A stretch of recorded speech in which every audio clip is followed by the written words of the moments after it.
Hi, everybody. Okay, so the Supreme Court has spent the last few years trying to make the lives of civil procedure students and professors more difficult. Not like our lives weren't difficult enough already. And in the area of personal jurisdiction, which usually starts with the great and greatly confusing case of Pennoyer v. Neff, and then moves into the very famous cases of International Shoe and Worldwide Volkswagen, and then goes through the head scratchers like Schaefer v. Heitner and Asahi versus Superior Court of California, Gasparini, and then, of course, one of our most recent debacles, the Nicastro case. In all of this doctrine, what we don't need is more confusion. And so this past term, we had two cases in personal jurisdiction that provided opportunities for more clarity. And indeed, they end up providing that. But it turns out, so I was hoping for more clarity, and now I sort of wish that we were back to the way it was. So I'll get to that in a minute. So let me remind you where most of you ended up when you took civil procedure. Remember that personal jurisdiction is the power of the court to enter a judgment against the defendant. Back in the day, that power was attached to territory. If the defendant or his or her property were located physically in the forum, then the court had personal jurisdiction over that person. This became unworkable as people began to cross state lines more and more frequently, travel, commerce, etc. So the courts developed the minimum contacts framework. Basically, this meant that if a non-resident had sufficient contacts with the forum could exercise personal jurisdiction over the non-resident defendant. So that's sort of our reminding us of what we learned. Now, you might remember also that when you were thinking about those minimum contacts or sufficient contacts, many commentators and judges split that into two different types of inquiries: specific jurisdiction and general jurisdiction. Specific jurisdiction refers to the situation in which the cause of action occurred in the forum and the non-resident's contacts with the forum arise from or are related to that cause of action. General jurisdiction, on the other hand, refers to the situation in which the cause of action occurred somewhere else, not in the forum, but the forum still has personal jurisdiction over the non-resident defendant because the non-resident defendant has such systematic and continuous contacts with the forum that it's like the defendant is at home in the forum. So the court this term heard cases on both these kinds of jurisdiction. I'll talk about one, and then we'll just have to wait, and I'll talk about the other after it rotates back. So first, Daimler Ag V Baumann. This was a general jurisdiction case. Daimler is a German corporation. Bauman was one of 22 Argentinians suing Daimler in a federal district court in California. So these Argentinian plaintiffs alleged that Mercedes-Benz Argentina, which is a subsidiary of Daimler, collaborated with Argentinian state security forces to kidnap, torture, and kill employees of Mercedes-Benz Argentina. So this all happened during the dirty war in Argentina from 1976 to 83. These plaintiffs sued Daimler under U.S. federal law, under California law, and under Argentinian law in California. The reason that this is a general jurisdiction case is that the cause of action did not arise in California. It arose in Argentina. And so as a threshold question, we need to know whether Daimler has sufficient contacts with California such that the company is at home there.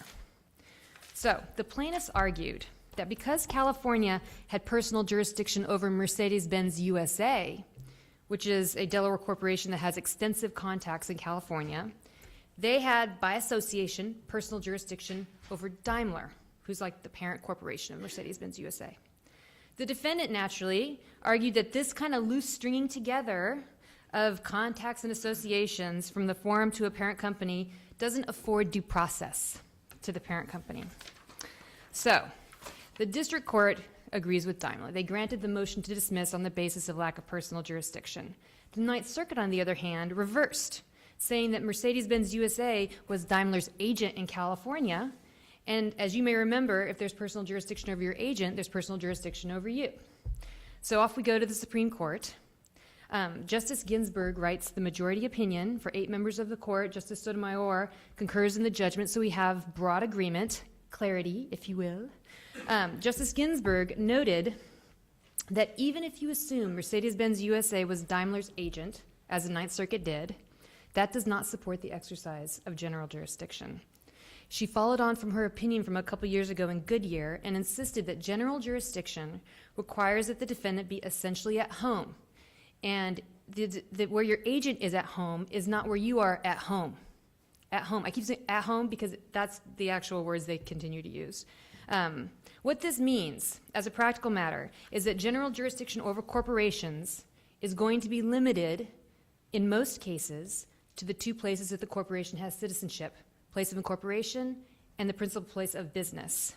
Now, you might think to yourself, well, that's sensible. This is a sensible outcome in this particular case because, Daimler, Argentina, US, it all looks like it is kind of strung together. And indeed, 9 justices agreed there was no personal jurisdiction here. That said, the language of this opinion is going to make it harder for plaintiffs to sue corporations, especially foreign corporations and multinational corporations.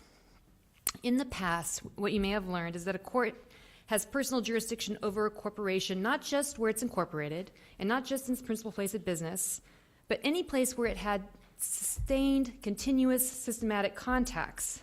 This is what we learned in International Shoe, and we learned in cases like Perkins and Helicopteros. Now, if I'm a corporation under the new doctrine from the Supreme Court, from now on, I'm going to resist all assertions of personal jurisdiction over me outside the states of my citizenship. The court has signaled that it is narrowing the view of what at home means. They actually mean at one of your 2 homes. They don't just mean that you have significant contacts. And accordingly, I think we're going to see a change in the macro landscapes of where lawsuits are filed and when and how they settle, because this actually changes the leverage that a plaintiff has over corporate defendants. Oh, there's one more piece, and this is kind of clarifying, actually. You may recall that in specific jurisdiction, you do your minimum contacts analysis, and then you do a reasonableness analysis. Is this all bringing back the floods of happy memories?